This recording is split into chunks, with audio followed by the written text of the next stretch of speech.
19. Call me Narcissus. Today I will be your trainer. I'll also kill you. I know what you are thinking, but Apollo, you're divine. You cannot commit murder. Any death you cause is the will of the gods and entirely beyond reproach. It will be an honor if you kill me. I like the way you think, good reader. It's true I have laid waste to whole cities with my fiery arrows. I have inflicted countless plagues among humanity. Once Artemis and I slew a family of 12 because their mama said something bad about our mama. The nerve. None of that did I consider murder. But as I stumbled to the bathroom, ready to vomit into a toilet I had cleaned just yesterday, dreadful memories consumed me. I found myself in ancient Rome on a cold winter day when I truly did commit a terrible act.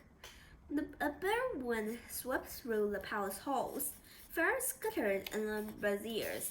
The faces of the Praetorian guards betrayed no sign of discomfort, but as I passed them at every doorway, I could hear their armor clattering as they shivered. No one challenged me as I strode toward the Emperor's private chambers. Why would they? I was Narcissus, Caesar's trusted personal trainer. Tonight I wore my mortal disguise poorly. My stomach churned, sweat trickled down the back of my neck. The shock of that day's game still overwhelmed my senses. The stench of carcasses on the arena floor, the bloodthirsty crowd shouting, Commodus! Commodus! The emperor in resplendent golden armor and purple robes, tossing the severed heads of ostriches into the seats of the senators, gesturing toward the old man with the point of his sword. You're next. The Praetorian prefect Laius had pulled me aside only an hour ago. We failed at lunch. This is our last chance. We can take him, but only with your help. Marcia, Commodus's mistress, had whooped as she tugged at my arm. He will kill us all. He will destroy Rome. You know what must be done. They were right. I see the list of names. The enemies, real or imagined, whom Commodus intended to execute tomorrow. Marcia and Laius were at the top of the list, followed by senators, noblemen, and several priests in the temple of Apollo Statianus. The sort of thing I couldn't overlook. Commodus would chop them down as carelessly as he did his ostriches and lions. I pushed open the bronze doors of the emperor's chambers. From the shadows, Commodus bellowed, Go away! A bronze pitcher sailed past my head, slamming into the wall with such force it cracked the mosaic tiles. Hello to you, too, I said. I never did like that fresco. The emperor blinked, trying to focus. Oh, it's you. Narcissus, come in, then. Hurry, bar the doors. I did as he asked. Commodus knelt on the floor, clinging to the side of a sofa for support. In the opulence of the bed chamber with its silk curtains, gilded furniture, and carefully frescoed walls, the emperor looked out of place, like a beggar pulled from some Sbarro alley. His eyes were wild, his beard glistened with spittle. Vomit and blood spattered his plain white tunic, which wasn't surprising considering his mistress and prefect had poisoned his wine at lunch. But if you could look past that, Commodus hadn't changed much since he was 18, living in his campaign tent in the Danubian forest. He was 31 now, but the years had barely touched him. To the horror of Rome's fashionistas, he had grown his hair out long and had a shaggy beard to resemble his idol, Hercules. Otherwise, he was the picture of manly Roman perfection. One might almost have thought he was an immortal god, so he so often claimed to be. They tried to kill me, he snarled. I know it was them. I won't die. I'll shield them all. My heart ached to see him this way.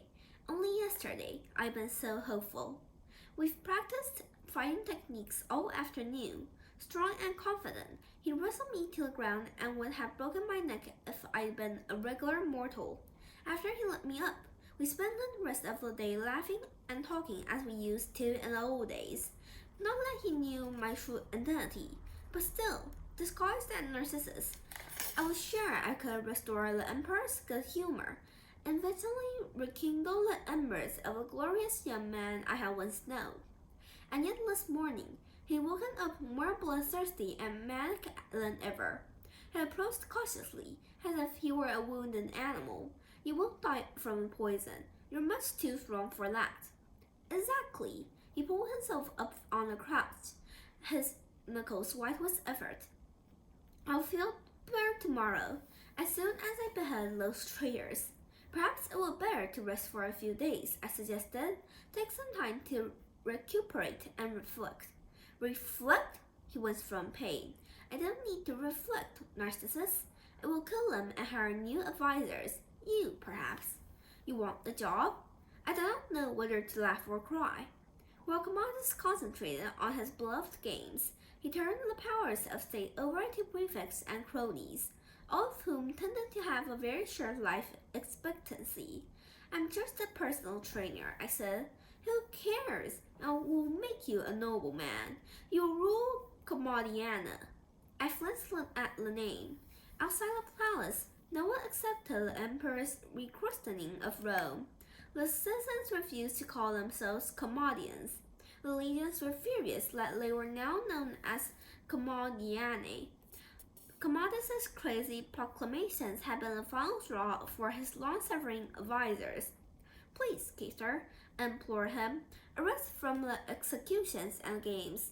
Time to heal. Time to consider the consequences. He bared his teeth. His lips speckled with blood. Don't you start too. You sound like my father. I'm thinking about consequences. My spirits collapsed. I knew what would happen in the coming days. Commodus would survive the poisoning. He would order a ruthless purge of his enemies. The city would be decorated with heads on pikes. Crucifixions would line the Via Appia. My priests would die. Half the Senate would perish.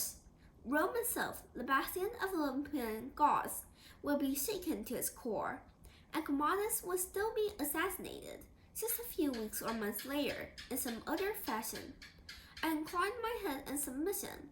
Of course, Caesar, may I draw you a bath? Commodus grunted assent. I should get out of these filthy clothes. As I often done for him after our workout sessions, I filled his great marble bath with steaming rose-scented water. I helped him out of his soiled tunic and eased him into the tub. For a moment, he relaxed and closed his eyes. I recalled how he looked sleeping beside me when we were teens. I remembered his easy laugh as we raced through the woods, and the way his face scrunted up adorably when I bounced grapes off his nose. I swathed away the spill and blood from his beard. I gently washed his face, then I closed my hands around his neck. I'm sorry. I pushed his head underwater and began to squeeze. Commodus was strong, even in his weakened state. He stretched and fought. I had to channel my godly might to keep him submerged, and in doing so, I must have revealed my true nature to him. He went still, and his blue eyes wide with surprise and betrayal. He could not speak, but he mouthed the words, You blessed me. The accusation forced a sob from my throat. The day his father died, I had promised Commodus, You will always have my blessing. Now I was ending his reign.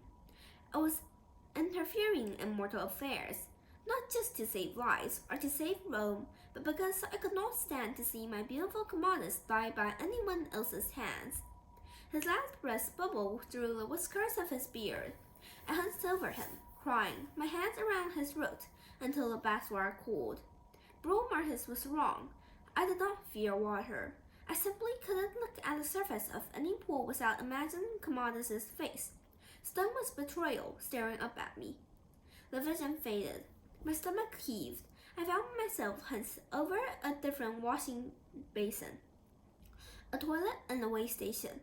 I'm not sure how long I knelt there, shivering, retching, wishing I could get rid of my hideous mortal frame as easily as I lost my stomach contents. Finally, I became aware of an orange reflection in the toilet water. Agamemnon stood behind me, holding his magic 8-ball. I whimpered in protest. Must you sneak up on me while I'm vomiting? Helicopes preferred his magic spear. Some toilet paper would be more helpful. Agamemnon reached for a roll, but his ethereal fingers went through the tissue. All that he could hold a magic 8-ball and not a roll of toilet paper. Perhaps our host had not sprung from the extra soft two-ply ghost-friendly charmin. I took the ball without much conviction and asked, "What do you want, Agamemnon?" The answer floated up through the dark liquid. "We cannot remain." I groaned. Not another warning of doom. Who's we? Remain where? I shook the ball once more. It provided the answer. Outlook not so good. I put the magic 8-ball back in the Agamemnon's hands, which was like pressing against a wind from a moving vehicle. I can't play guessing games now. He did not have a face, but his posture seemed forlorn. The blood from his severed neck trickled sluggishly down his tunic. Imagine Trophonius' head transposed on his body, my son's agonized voice crying to the heavens. "Take me instead! Save him, fire, please!" The splendor was the face of Commodus, staring at me, wounded and betrayed as his carotid pulse hammered against my hands. "You blessed me." I sobbed and hugged the commode, the only thing in the universe that wasn't spinning. Was there anyone I hadn't betrayed or disappointed? Any relationship I hadn't destroyed? After a miserable eternity in my private toilet first, a voice spoke behind me. "Hey." I blinked away my tears. Agamemnon was gone. In his place, leaning against the sink, was Josephine. She offered me a fresh roll of toilet paper. I sniffled weakly. "Are you supposed to be in the men's room?" She laughed. "Wouldn't be the first time, but our bathrooms are gender neutral here." I wiped my faces and clothes. I didn't accomplish much beyond toilet papering myself. Josephine helped me into a sitting position at the toilet. She assured me it was better than hugging it, though at the moment I saw little difference. "What happened to you?" she asked. Not having any concerns about my dignity, I told her. Josephine pulled a cloth from her coverall pocket. She wiped it at the sink and began cleaning the sides of my face, getting the places I missed. She treated me as if I were her 7-year-old Georgie, or one of her mechanical crossbow turrets, something precious but high maintenance. "I'm not going to judge you, Sonny. I've done a few bad things in my time." I studied her square-jawed face, the metallic sheen of her gray hair against her dark skin. She seemed so gentle and affable, the same way I saw of Festus the dragon. In the times I had to step back and remember. "Oh right, this is a giant fur-reading death machine." Leo mentioned gangsters, I recalled. "Al Capone?" Josephine smirked. "Yep, Al, and Diamond Joe, and Papa Johnny. I know them all. I was Al's. What would you call it? Liaison to African-American bootleggers." Despite my dorm mood, I couldn't help feeling a spark of fascination. The jazz age had been one of my favorites because, well, jazz. For a woman in the 1920s, that's impressive. "The thing is," Joe said, "they never knew I was a woman." I had a sudden image of Josephine in a black leather shoes with spats, a pine-striped suit, a diamond-studded tie pin, and a black fedora. Her submachine gun, little Bertha, propped against her shoulder. "I see." They called me Big Joe. She gazed at the wall. Perhaps it was just my state of mind, but I imagined her as Commodus, throwing a pitcher so hard it cracked the tiles. That lifestyle. It was exoticating, dangerous. It took me to a dark place, almost destroyed me. Then Artemis found me and offered me a way out. I remember Hemisia and her sister Parthenos launching themselves over a cliff, in a time when women's lives were more expendable than jars of wine. My sister has saved many young women from horrible situations. Yes, she has. Jill smiled wistfully. And then Emmy saved my life again. You two could still be immortal, I grumbled. You could have youth, power, eternal life. We could, Just Fine agreed. But then we wouldn't have had the past few decades of growing old together. We've had a good life here. We saved a lot of demigods and other outcasts, raised them at the way station, letting them go to school and have a more or less normal childhood. We sent them out into the world as adults with the skills they needed to survive. I shook my head. I don't understand. There's no comparison between that and immortality. Just Fine shrugged. It's okay if you don't get it. But I want you to know, Emmy didn't give up your divine gift lightly. After 60-odd years together with the Hunters, we discovered something. It's not how long you live that matters. It's what you live for. I frowned. That was a very ungodly way of thinking. As if you could have immortality or meaning, but not both. Why are you telling me this? I asked. Are you trying to convince me that I should stay as this abomination? I gestured at my pathetic moral body. I'm not telling you what to do. Please, folks out there, Leo, Calypso, Meg, they need you. I'm counting on you, and me and I are too, to get our daughter back. You don't have to be a god. Just do your best for your friends. Ugh. Jill chuckled. Once upon a time, that kind of talk would have made me throw up too. I thought friendship was a trap. Life was every woman for herself.